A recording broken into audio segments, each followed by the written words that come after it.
Hello students, welcome to mathematics classes. Today we will learn in 10th class chapter 8 trigonometry, introduction to trigonometry. देखिए students, जो trigonometry होती है उसका meaning क्या होता है। Trigono means triangle, metry means measurement. Trigono means triangle, metry means measurement.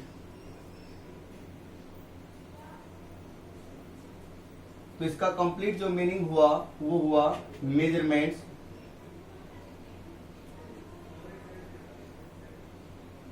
Related to triangles. Measurements related to triangle, ठीक है। तो ये जो कंप्लीट ट्रिगोनोमेट्री है हमारे सिलेबस के अंदर या जो होती है वो एक राइट एंगल बेस्ड होती है, राइट एंगल बेस्ड ट्राइंगल, यानी राइट ट्राइंगल के अंदर ये लागू होती है, ठीक है। जैसे राइट एंगल ट्राइंगल के अंदर आप पाइथागोरस थ्योरम लागू करते हैं, बिल्कुल उसी तरीके से, ठीक है। ये कंप्लीट राइट ट्राइंगल पर लागू होती है। राइट ट्राइंगल के अंदर side opposite to right angle is known as hypotenuse.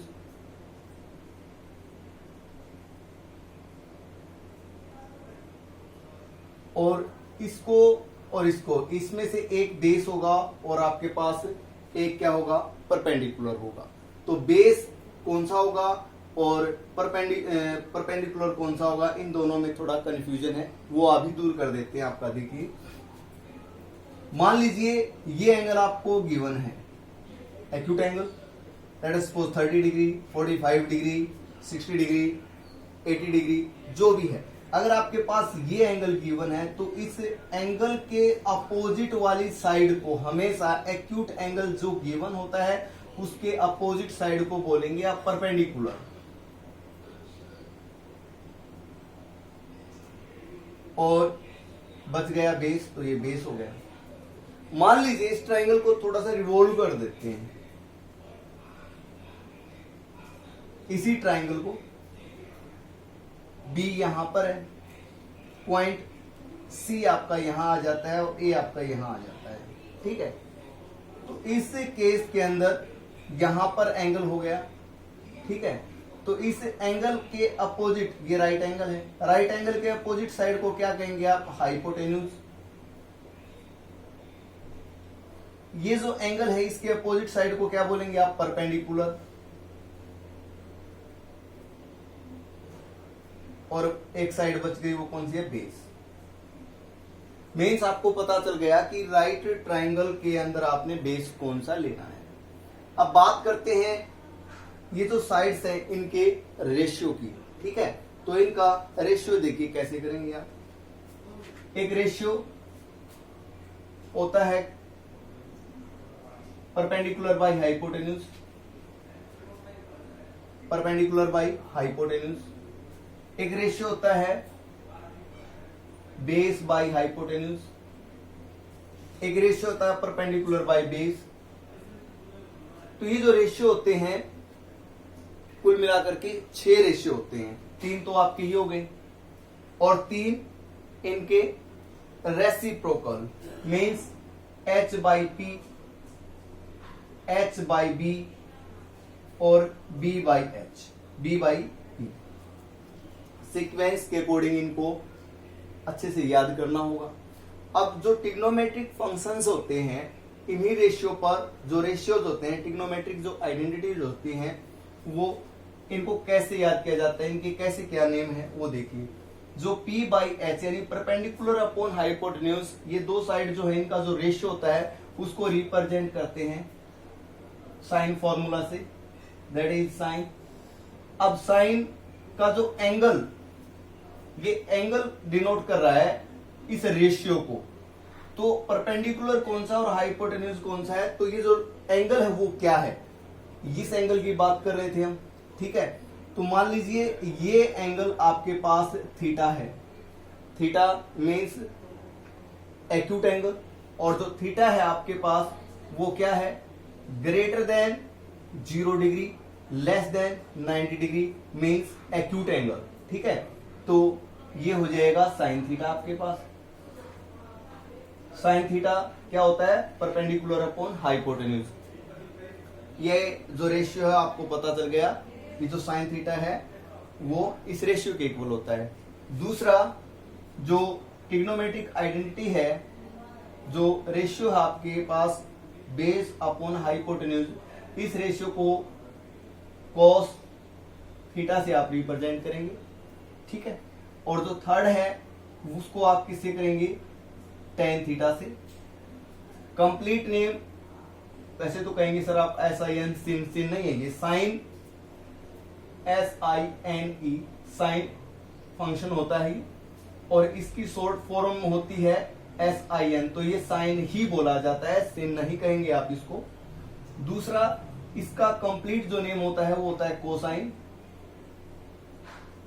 इसकी शॉर्ट फॉर्म होती है कॉस, ठीक है। और इसको बोलते हैं हम टेंजेंट फंक्शन, तो इसका शॉर्ट यूज करते हैं हम टेन, ठीक है। और ये एंगल जो है रिप्रेजेंट करता है इस रेशियो को।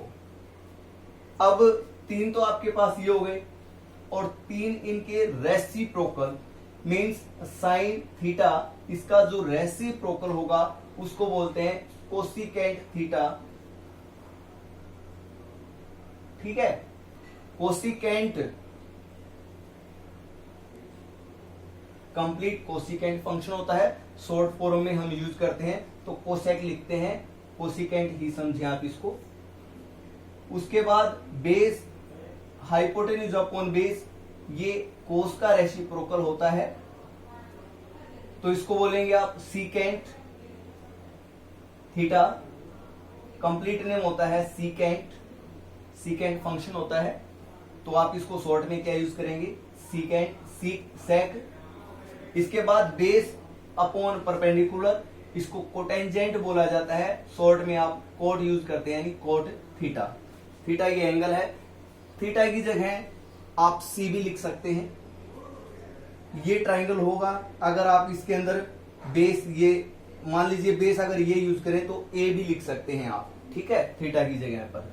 मीन्स ए जो एंगल आपको गिवन है वो, तो ये जो एंगल्स, ये जो ट्रिग्नोमेट्रिक रेशियोज हैं, शॉर्ट फॉर्म में ट्रिग्नोमेट्रिक रेशियोज को टी रेशियोज के अकॉर्डिंग रीड किया जाता है, ठीक है। ये इसका रेसिप्रोकल हो गया। अब ये जो रेशियोज हैं इनको आप अच्छे से एक तो अपनी नोटबुक में इनको नोट करें और इनको अच्छे से याद करें। अगर आपको ये याद नहीं होंगे, ये बेसिक आपको कंसेप्ट अच्छे से क्लियर नहीं होगा तो आप ये चैप्टर नहीं कर सकते। ये आपको याद करना आपके लिए बहुत ज्यादा जरूरी है। इनको याद करने के लिए एक शॉर्ट ट्रिक भी है, वो मैं ट्रिक आपको बता देता हूं और इनको सीक्वेंस में ही याद करें। फर्स्ट जो ratio sine theta, second cos theta, third tan theta, ठीक है। उसके बाद ये तीन ही आप याद कर रहे हैं। अगर तीन आपको याद है तो ये इनके रेसिप्रोकल हैं। याद रखें कि साइन का रेसिप्रोकल कोसिकेंट होता है, कोस का रेसिप्रोकल सीकेंट होता है, टेन थीटा इसका रेसिप्रोकल कोट थीटा होता है। शॉर्ट फॉर्म एक अपनी लोकल लैंग्वेज में इनका एक बनाया हुआ है, PBP, पंडित बद्री प्रसाद हर हर भोले। पंडित बद्री प्रसाद हर हर भोले। आप इस ट्रिक से इन तीनों को याद कर सकते हैं। फर्स्ट जो होता है वो sine theta, second cos theta और थर्ड टेन थीटा। और आपको मैं एक बात और बता दूं, ये जो टेन थीटा जो होता है, टेन थीटा, ये एक्चुअल में साइन और कोसाइन का ही रेशियो होता है। Means sine theta upon cos theta होता है। आप चेक करें अच्छे से, साइन थीटा जो रेशियो होता है वो क्या होता है? परपेंडिकुलर का हाइपोटेन्यूज के साथ, means P/H upon cos theta जो रेशियो होता है वो हाइपोटेन्यूज का बेस के साथ, सॉरी बेस का हाइपोटेन्यूज के साथ B/H। तो आप इसको सिंप्लीफाई करेंगे, P/H मल्टीप्लाई H/B, तो H से H कैंसिल हो जाएगा, आपके पास P/H बी ही आ जाएगा, ठीक है, परपेंडिकुलर अपॉन बेस। तो एक ये आपके पास आ गया कि जो टेन थीटा होता है वो साइन बाई कोस थीटा होता है, ठीक है। अच्छे से इनको नोट करें आप।